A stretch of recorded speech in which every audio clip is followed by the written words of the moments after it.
Hello, Woody. Birthday. Today we will talk about the afterlife and what really happens when you die. Basically, something must happen when you die. Some people say nothing happens when you die and you cease to exist. If that is the case, then if you cease to exist when you die and nothing happens, then that means you not only don't exist, you forget you ever did exist, and you will forget everything in your life that ever happened, and so it will make this life meaningless because it's just an illusion. It never really happened. It's just you think it's happening right now, but you'll forget and nothing will happen to you. So it makes this place thing idea meaningless. So if that does happen, does that mean it's okay to go on a killing spree? Because think about it. If you kill people and do whatever you want, then and nothing really happens to you, and you forget anything did happen to you, then what's wrong with that? It makes no sense, Woody.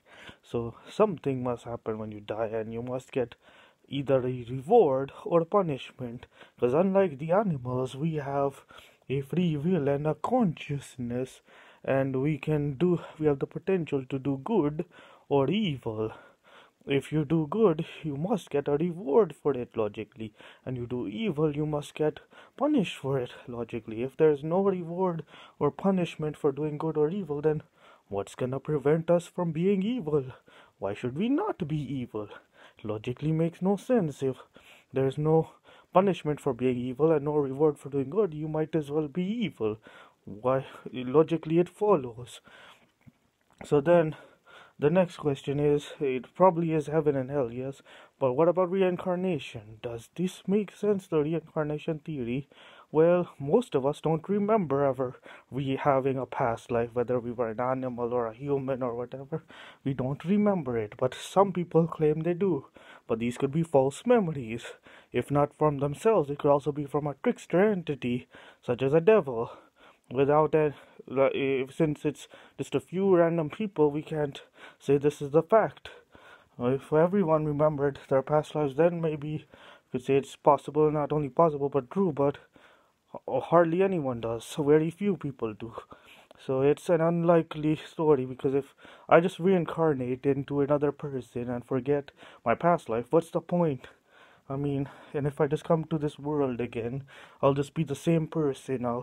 And I forgot that I did bad on my last life or good on my last life. I'll just do whatever I did in that life again in this life, next life I get, and do whatever I want. And what will be the justice? So it must be another realm we go into, and it must be the heaven or the hell. But now the question is eternal damnation true? Well, I don't think so. I don't see why God would need to punish people forever and ever and ever, because even after they learn their lesson, they're still being punished. It makes no sense. So I believe in universalism. I believe when you die, if you are a bad person, you will go to the punishment, but it won't be forever. You'll be punished based on how bad you were, and eventually you'll make it to heaven too. So like, good people go to heaven and bad people get punished in hell, but eventually make it to heaven. This makes sense to me. Now the Jehovah Witnesses, they say, believe in annihilationism. They believe when you die nothing happens, but if you're a good person you get resurrected in the paradise earth. But so they believe in reward but no punishment. So then what's wrong with being evil again? What, if you're not punished for the evil, you're rewarded for doing good but not punished for doing evil. If your kids disobey you, are you gonna A, leave them alone, B, punish them, or C, make them touch a hot oven and roast them forever? It's obviously the middle ground. The universalism makes most sense. So it makes sense to me. Another question people frequently ask is, how will everyone fit in heaven or hell or whatever, and what will we do there? Well, we'll find out when we get there. But it logically makes sense to me that something happens when you die rather than nothing. It logically follows that universalism makes the most sense to me, and I guess it is the logically most valid truth. Thanks, Wadi.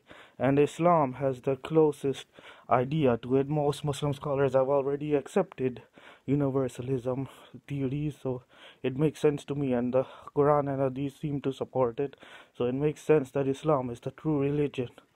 Because the Christians, they say you just have to believe in the Trinity and the atonement for sins, and then you go to heaven. But that makes no sense. That's unbelievable.